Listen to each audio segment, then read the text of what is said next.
I was working at a financial firm in New York City with a bunch of very smart people, and I had a brilliant boss I much admired. I went to my boss and told him I was going to start a company selling books on the internet. He took me on a long walk in Central Park, listened carefully to me, and finally said, "That sounds like a really good idea, but it would be an even better idea for someone who didn't already have a good job." You can have a job, or you can have a career, or you can have a calling. And if you can somehow figure out how to have a calling, you have hit the jackpot, because that's the big deal. I met Jeff Bezos 25 years ago, and he told me, "Dave, I want you to invest in my company." "What are you doing?" "I'm gonna start a bookstore in my garage." "Okay, and I'm gonna put it online. People buy online, and I'm gonna ship out of my garage. But if you invest in me, Dave, someday I'm gonna be the richest man in the world. I'll do over $100 billion. First of all, there is no such thing as $100 billion 25 years ago. Statistically, there's no such thing.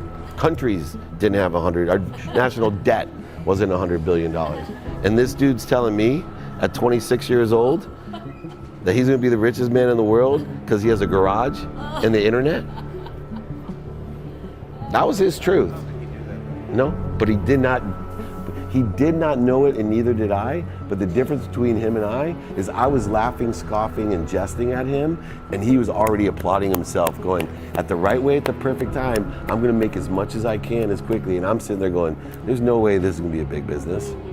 Do something you're very passionate about, and don't try to chase what is kind of the hot passion of the day.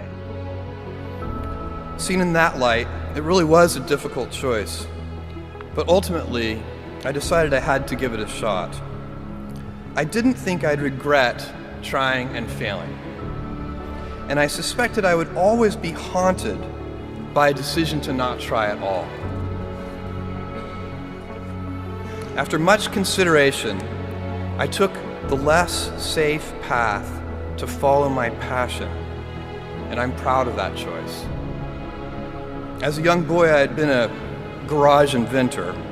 I'd invented an automatic gate closer out of cement-filled tires, a solar cooker that didn't work very well out of an umbrella and aluminum foil, baking pan alarms to entrap my siblings.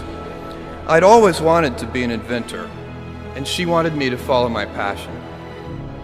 There's a military phrase that I especially love, and it says, "Slow is smooth and smooth is fast." And I have seen that in every endeavor I've ever been in. That's the kind of thing that really allows you to make progress. You know, you get certain gifts in life and you want to take advantage of those, but I guess my advice on adversity and success would be to be proud not of your gifts, but of your hard work and your choices. So, you may be, the kinds of gifts you get in life, you might be really good at math. It might be really easy for you. That's a kind of gift.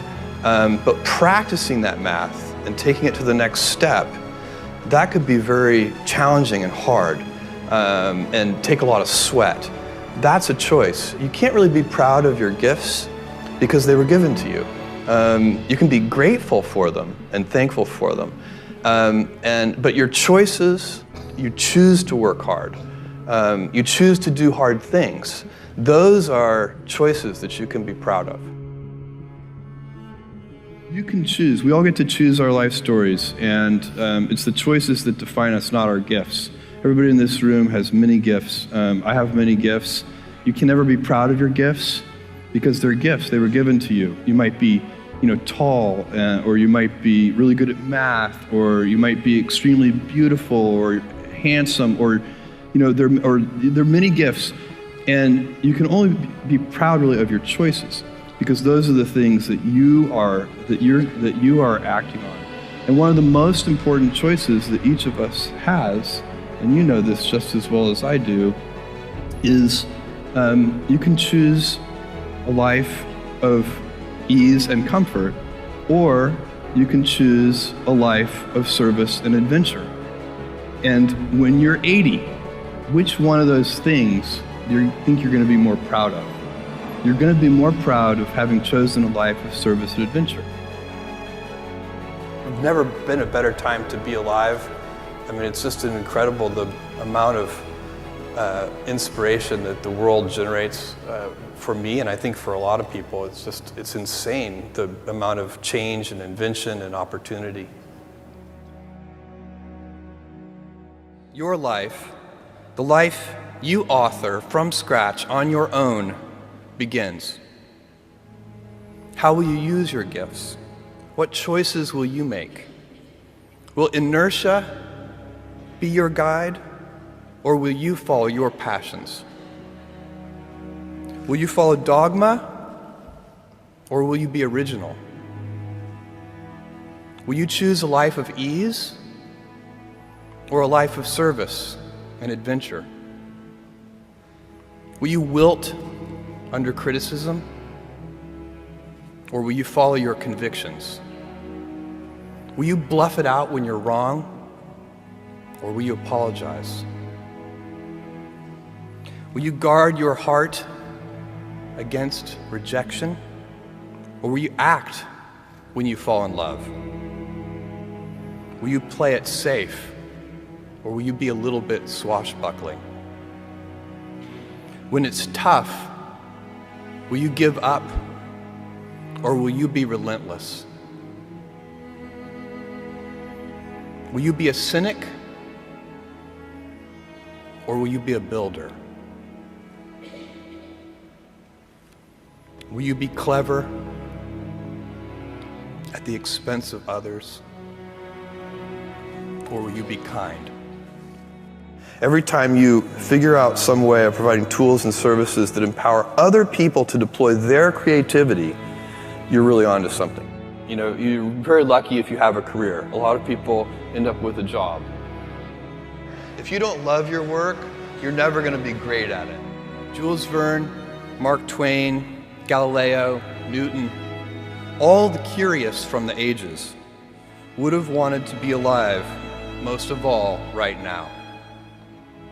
As a civilization, we will have so many gifts, just as you as individuals have so many individual gifts as you sit before me. How will you use these gifts? And will you take pride in your gifts or pride in your choices?